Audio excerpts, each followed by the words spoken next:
Welcome to Lighten Up, the Art of Living Clutter-Free, a podcast where we tackle the literal and figurative clutter standing between you and your healthiest and happiest life. I'm Melanie, your host, coach, and guide on this journey to help you design a life that you love. Whether it's clearing out your kitchen cabinets, untangling your digital files, or letting go of the mental blocks that hold you back, we're here to make space for what truly matters. Let's lighten up together, starting now.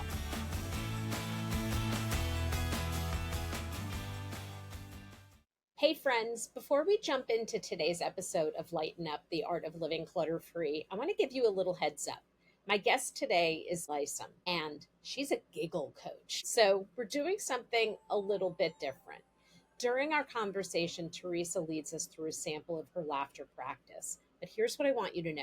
Not all of the laughing is out loud. Sometimes it's soft, sometimes it's internal, and sometimes it's just in the breath or in the body. The reality is it's just a small piece of our episode today. This is a full face, whole body experience designed to release stress and bring in joy. So even if you're just listening, you'll be able to follow along.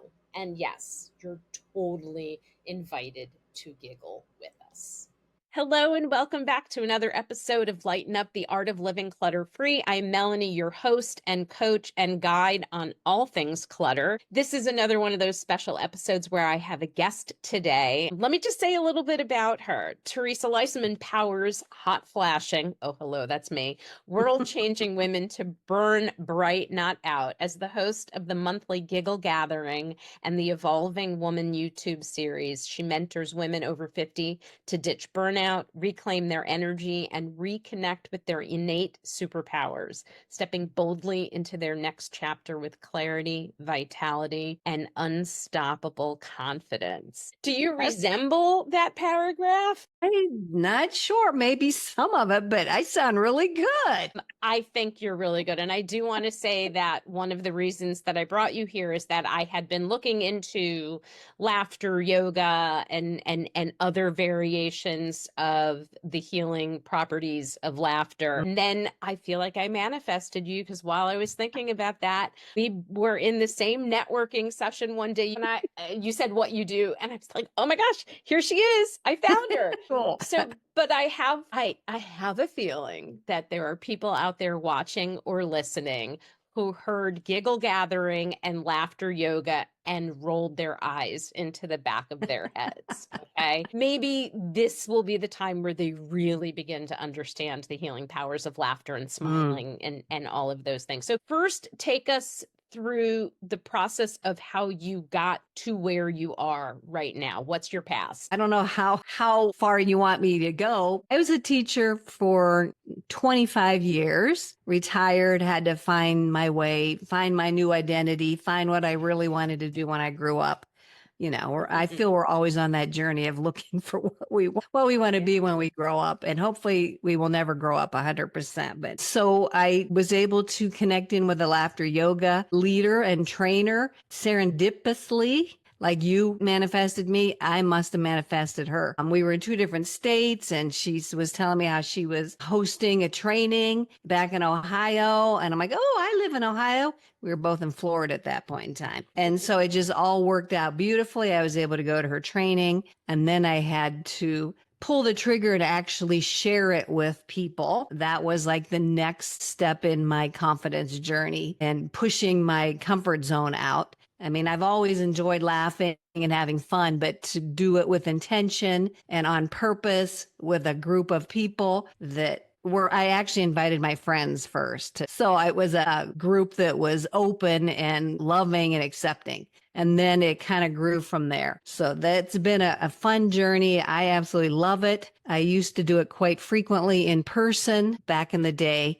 And now it's just online is basically the only time I get to do it. But I love it. Every time I get an opportunity to laugh and giggle, I take it. I love that. I think when we spoke before, it made me remember when I was a kid doing the game Ha Ha. And so maybe some people remember it was like a sleepover thing that we did. I remember doing it at sleepaway camp, and someone would lay down and someone would lay down with their head on their belly and the next person on that belly so that, Yeah. all around. And the first person was supposed to say ha, which like already we were laughing the second and you're not even through and everyone's Oh giggling. my And gosh. Yes. obviously, as kids, we didn't understand like totally the benefits of what we were doing. But if it made us laugh, we were having a good time. And I think that is missing for so many Yeah. people Yeah. that just like with abandon, not worrying what other people think, Hmm. but just being able to like laughter's such a, for me, it's such a release. And that is Hmm. one of the reasons why I was so happy to find you. So you do these giggle gatherings, but you're also like this superhero coach. Tell us Oh, about your yes. coaching practice. Yeah, that's just my side hustle, the giggle gatherings. I do use the Clifton Strengths Assessment in my coaching. That's my tool that we start with. And once I have your results in front of me, that's when we really go to town. I love shining a light on women in particular in their own superpowers, their top 10 strengths, because we don't see ourselves as special because our society is kind of, tamp that down and made us conform. But I love being able to show them themselves from a new perspective. And it's come so easy to them that they don't realize that it's their superpowers. Because how can it be special if it's so easy? Is what, you would tend to Mm. think like, oh, well, can everybody do that? Because it's so easy to me. I just assume everybody can do that. Well, no, no, no. You have your own special lineup of strengths, as I do, and every other person on the planet. We are all infinitely unique, and we all show up here on this planet in this life in our own special way with our own special gifts to give the world.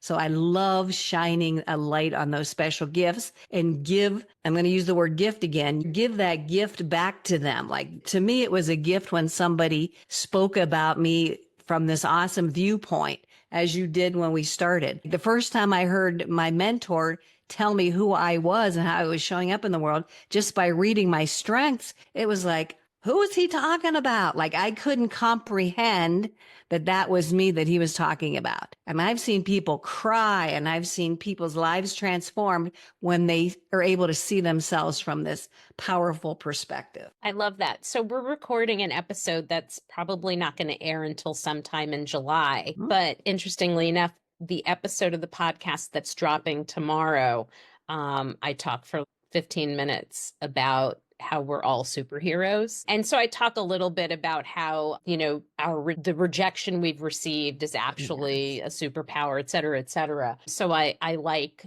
that these are aligning in some way Mm. because I think as women in particular, weren't we told to like not brag Yes.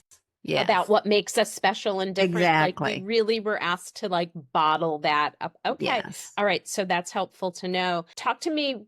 What does it look like when you're working with someone? What does that process look like? Well, we are, again, I get those results in my hands. I count up your strengths and I put them in several categories that are called domains so that right off the bat, we can see a general overview of what's important to you. So like my dominant domain is a relationship builder. I love connecting with people. People energize me. And if I don't connect with people in some form or fashion, like for 1 or 2 days, I can just feel my energy diminish. And I could probably get into depressive state if I allowed it to happen too long. But knowing that about myself, I've been able to lean into it and do more collaborative things because collaboration requires another person. And I love that. I'm at my best when I'm in collaboration. I'm more creative. I'm more productive. I'm more efficient. Like all these ideas come into my head. Whereas when I'm on my own, I love to think that's my secondary domain, but I am well aware that I need to balance my thinking time with my people time. So if I saw your strengths, I would be able to quickly to share a little bit something about you that you may never have realized before. And we just start with that overview, and then we go a little bit deeper, where we start looking at each of the strengths and how they show up in your life on their own. Again, you never noticed them before because you didn't have that awareness. So we just there's all kinds of nuances. It can get really, really deep. And then we try to apply your strengths, your superpowers to different areas of your life or a particular goal, a particular outcome that you want. So I could go on and on about strengths all day, but It's nice to teach people to learn how to recognize what their strengths are yeah. and then to actually lean into those. It's interesting listening to you talk because I am the same person, but having grown up as an only child, Mm-hmm. sometimes that can be difficult. One, because you're alone a lot. And when you're not alone, often it is in the company of adults. Yeah. People used to tell me all the time, oh, she's an old soul. No, I Mm-hmm. was just with adults a lot. So I knew how to communicate with adults. Mm-hmm. Boy, when I was with people my age or roughly my age, there was just, I loved my cousins. I was talking to a cousin right before we started recording. Uh-huh. Because they were like as close to sisters as, Right, right. I could have. And so not only is it company, but like the company of women is something that I find really I love my husband, I love his Mm-hmm. I friends, hear you. et cetera. But there's something about being in the company of women. Oh, So, I know. so I can hear, exactly how you help people find their superpowers and then learn how to access them and use them. Oh, and if I can interrupt real quick, Yes, women, please. I really want to serve women because I've known so many and I was one myself. I'm still on my journey. We just tend to be, like you said, we don't boast. We're in the background. We're nurturers. We have these expectations of just play small, be in the background, don't speak up, and I've seen so many women in that position. And so my mission is to allow them to see their value because I never saw my value. I was always struggling with my self-worth and not feeling good enough. So if it can help me kind of get through that, then of course I want to help other women because I see it all the time. Well, and I hear for someone that's a former teacher that you spent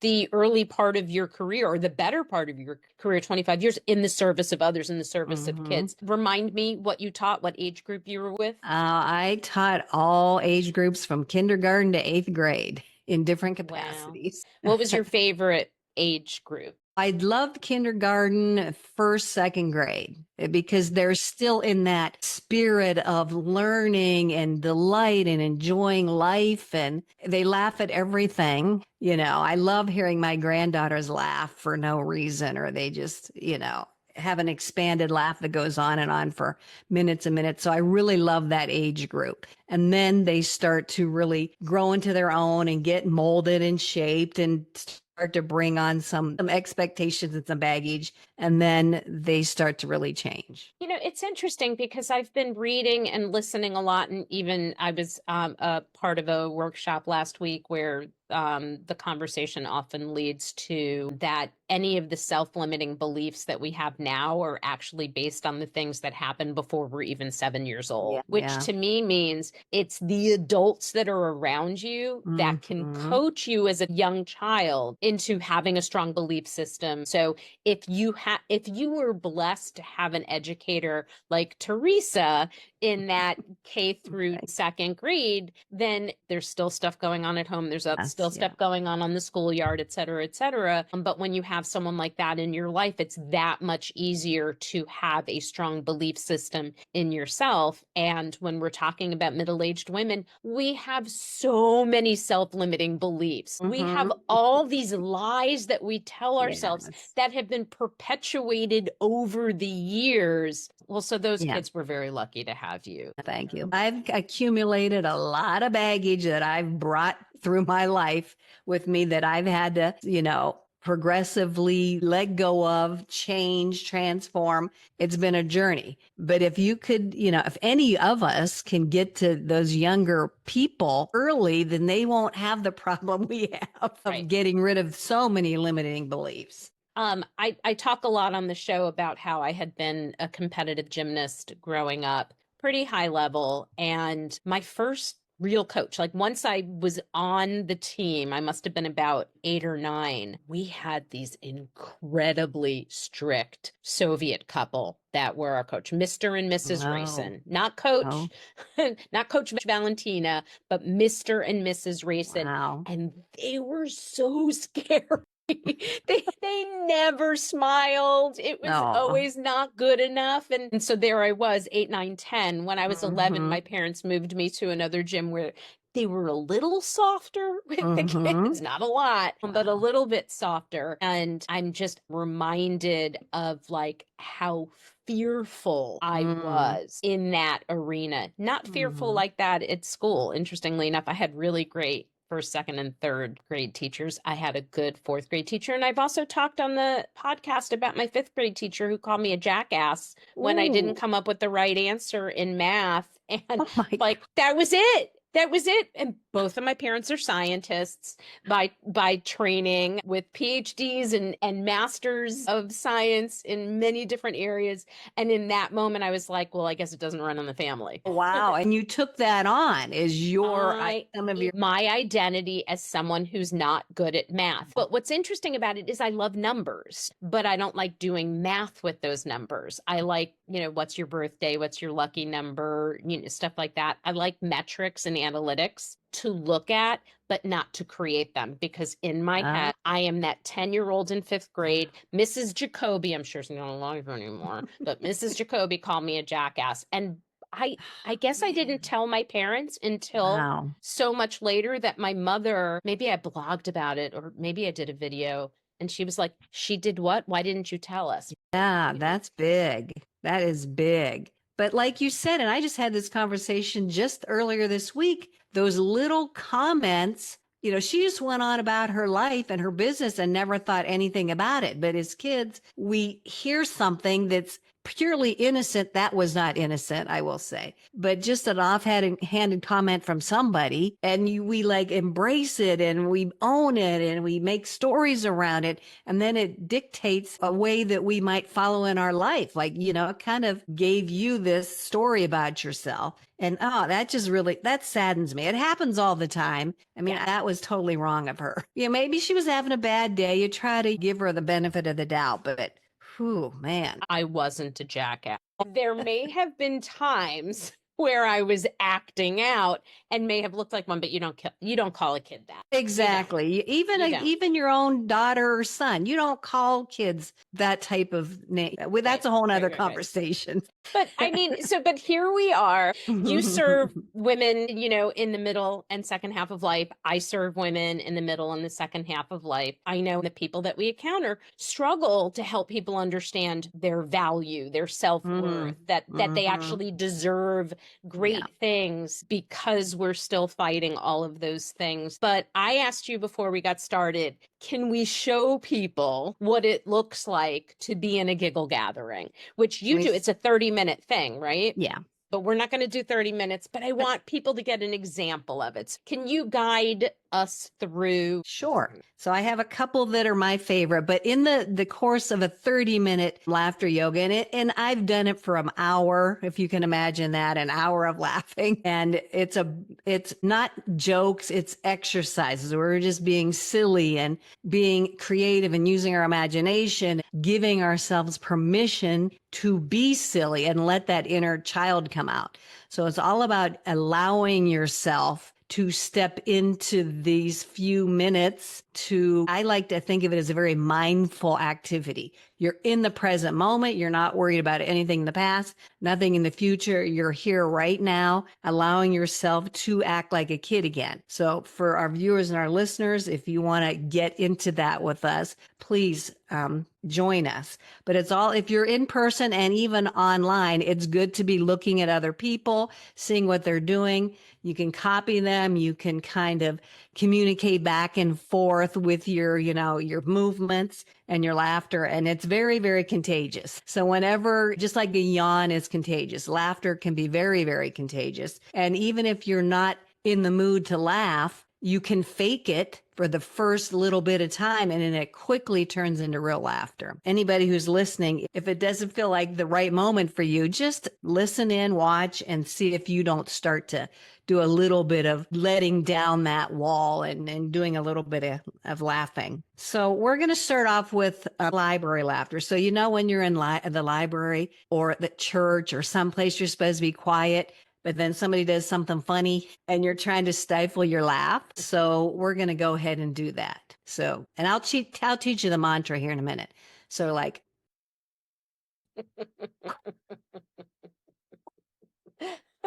and then there is a little mantra in between, and we'll just do very good, very good, very good, yay. And that's just indicating to the group that we're transitioning from one to the other. And there's some repetition, so the more you attend, the more familiar you get with it. Okay, so you just interpret whatever comes to you.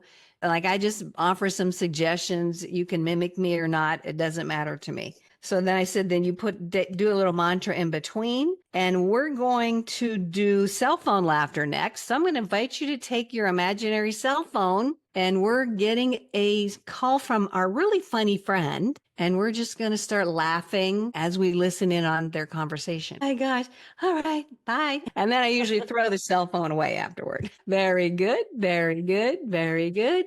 Yay. And then we also incorporate some breathing. So if we have another minute, I would just like to just finish off with some breathing. So there's other things woven in there, not just laughing. We have deep breathing. We have quiet, meditative type of few moments at the end. We have some movement. So there's other things. I love putting songs in there when I'm in person. I love having music to dance to and get really silly. So there's a lot of other elements in there, but the gist of it is the laughter and the breathing and whatever else I want to throw in.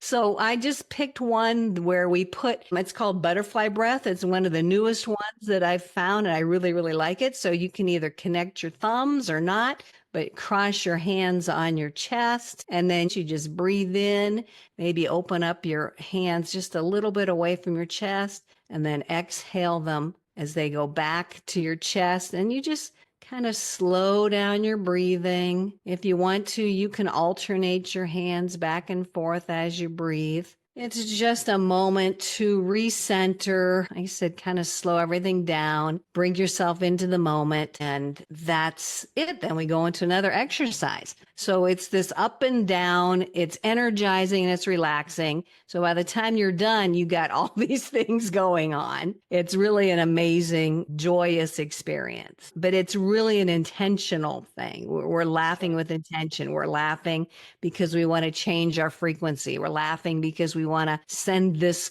cascade of feel good chemicals, coursing through our body. I just want to just give a few things of why you'd want to laugh. It's a stress buster. You're not going to feel stressed when you're laughing. It actually boosts your immune system, if you can believe that. And like I just said, it allows us to relax as well as energize us. It does reduce anxiety and depression. It actually increases your lung capacity and your circulation and your oxygen intake. And if you're breathing properly, you're pushing out when you exhale all that like stale air, and you're getting it out of your body. And then you're bringing in fresh oxygen that's going to, of course, be helpful in general.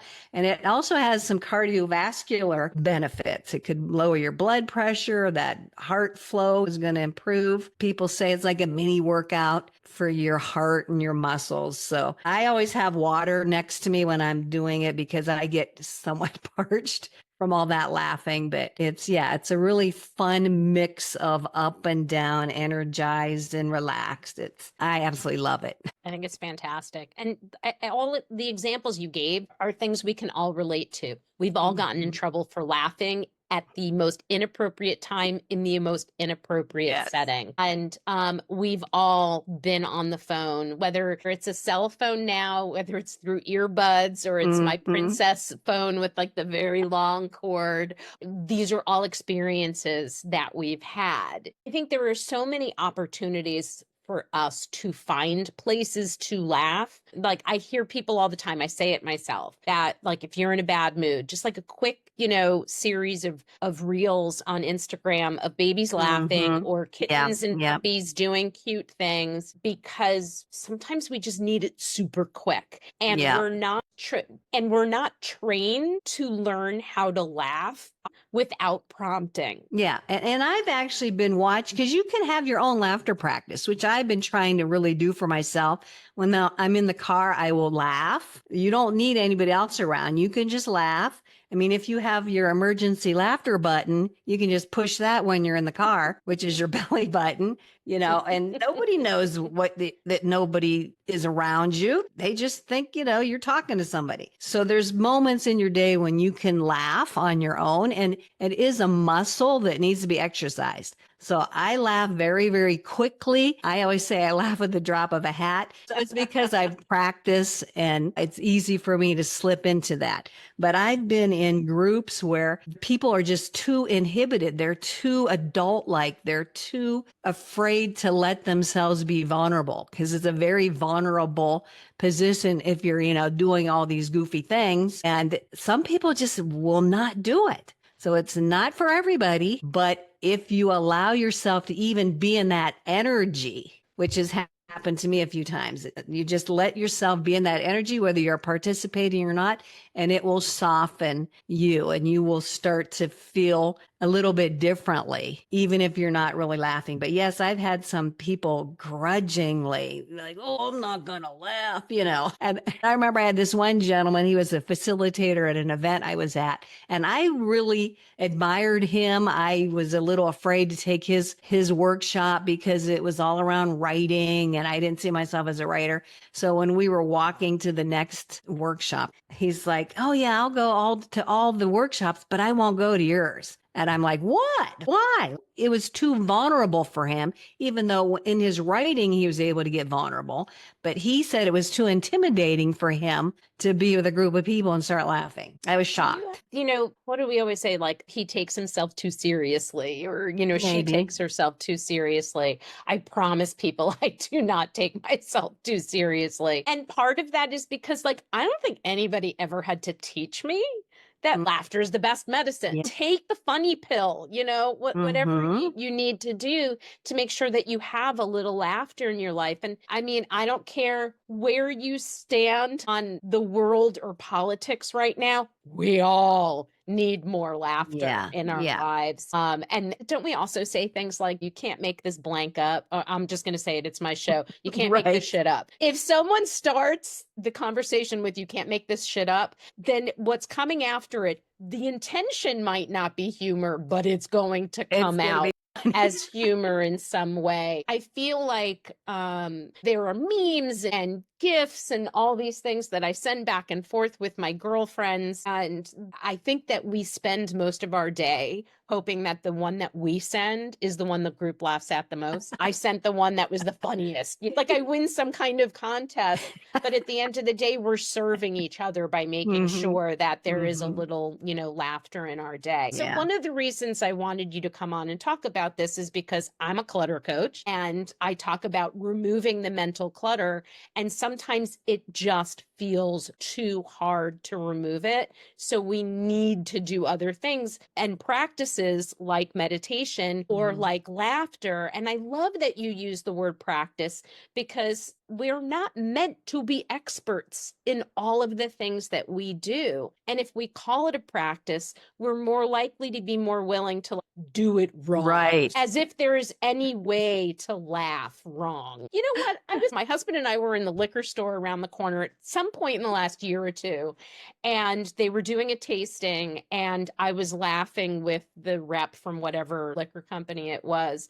And I laughed, and the guy waiting for a taster next to my husband said, "Oh my God, you have to live with that laugh." It's funny, I'm bringing it up now. It must be haunting me or something. But the funny thing in our family is if you can get me to like honk like a duck, you've done a really good job. And my kids will know, my younger daughter will be like, here it comes. She's going to honk. She's going to honk. But these are the same kids who, when they laugh, their nostrils flare in like very funny ways. And which then makes you laugh. Which there you go. It's that vulnerability piece. Kind of like when you're crying, that ugly cry. Like you don't want anybody to see you do that ugly cry. You don't want people to see your nose flaring out or you honking. That's the adult expectation, though. We have this false story that as adults, that stuff's not supposed to happen to us. We're not supposed to show that side of ourselves. And we're really cheating ourselves. The doctor that created this, I'm a laughter yoga facilitator. That's what I was trained under. He went and researched laughter, and he was so impressed with how much research is out there to back up how good it is for us. That's when he started this whole laughter yoga movement, which is now probably 25 years old, if not more. And it's a global activity that people do. I love that. So I think we can all see like how something like that helps us with the mental clutter. So one of the things that I like to ask of all my guests is, what is your clutter? And when I talk about clutter, we talk about digital clutter and 24-hour news cycle clutter and social media clutter and people clutter. I'm looking at my clutter right now. My desk is my biggest clutter. And because based on my strengths, I love to take in information and read and grab resources and trainings and save notebooks full of notes. I'm a big note taker. So I've always had this constant battle with clutter and how to organize it and get rid of things that aren't serving me after a year, and don't touch my clutter because I kind of know where things are. And if I move them, then I'm not going to find them. But I'm a visual person. So if I don't see it sitting there, I will forget all about it. So that's kind of like my excuse for not putting it away, I guess. But yeah, it's been an ongoing issue for myself, at low level. And the last thing I want to do is like single someone out or make them feel badly. I know people who have like perfectly clean homes and you can go like this and there's no dust and everything has a place and they don't have too much stuff. But there are so many other forms of clutter that aren't in the physical form. And so my goal is to help people discover what the clutter is and not necessarily get rid of it, but be aware of it and be aware of its impact on you. Because if it's messy and it doesn't affect you badly, like it doesn't keep you from accomplishing things, then that might not actually be your clutter. And your pile may be incredibly overwhelming to someone else. And then there's someone else who's like, you call that a mess? Let me show you a mess. I want everybody to hear that each of the experts that I bring on still have something. We're a coach. We are not cured. Right. We have just found practices that help us feel better in our life, feel more accomplished, etc. So I've loved having you here today. Is there a thought that you would want to leave the listeners with? Just laugh. Find a way to get yourself to laugh on a regular basis. Change your story that adults don't laugh. I've been finding comedians on YouTube and I'll watch them when I'm doing some workout. I absolutely love it. They're hysterical. There are people out there that are so funny. And if that's what makes you laugh, then do that. If funny movies make you laugh, do that. If you want to press your emergency laughter button, do that. But allow yourself, give yourself that gift of laughter and then spread it. Well, I'll just kind of like do like this kind of a thing. For those who are listening, Teresa just put on a really funny pair of glasses. You know what you make me think? My husband has a really great buddy from high school who lives on the other side of the country. But he's a stand-up comedian. He's been a stand-up comedian for over 30 years. Wow. And he brings us so much joy when we actually get to see him live. Right. I also wanted to bring to everyone's attention, and this will be in the show notes, that you have offered your self-love planner as a gift, and everyone should know I've downloaded mine. It's really a beautiful journal helping you explore your self-love and all the things that make you special and the things you're thinking about. So I want to thank you for offering that. I think that a lot of people will find that helpful. Self-love is important to appreciate and love ourselves. Yes. We have to start with us. We have to. So thank you for the laughs and the giggles and all of those special things today. And you guys, you have to check Teresa out. She's fantastic. Thank you so much, Melanie. It's been my pleasure. Appreciate you. Thank you for tuning into this episode of Lighten Up, the Art of Living Clutter-Free. I hope you found a spark of inspiration to help declutter not just your space, but your mind and life as well. If you enjoyed this episode, please be sure to subscribe, leave a review, and share it with someone who could use a little lightness in their life. Remember, it's not about being perfect, it's about progress. Small steps lead to big changes, and I'm here to help you every step of the way. For more tips, resources, and ways to connect, check out my website, follow me on social media, and don't forget to check out the Design Your Healthy Life Strategy program to take your transformation even further. Until next time, keep letting go of what no longer serves you and making room for what truly lights you up.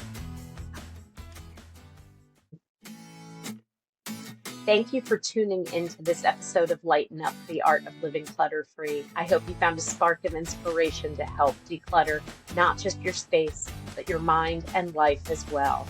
If you enjoyed this episode, please be sure to subscribe, leave a review, and share it with someone who could use a little lightness in their life. Remember, it's not about being perfect, it's about progress. Small steps lead to big changes, and I'm here to help you every step of the way. For more tips, resources, and ways to connect, check out my website, follow me on social media, and don't forget to check out the Design Your Healthy Life Strategy program to take your transformation even further. Until next time, keep letting go of what no longer serves you and making room for what truly lights you up.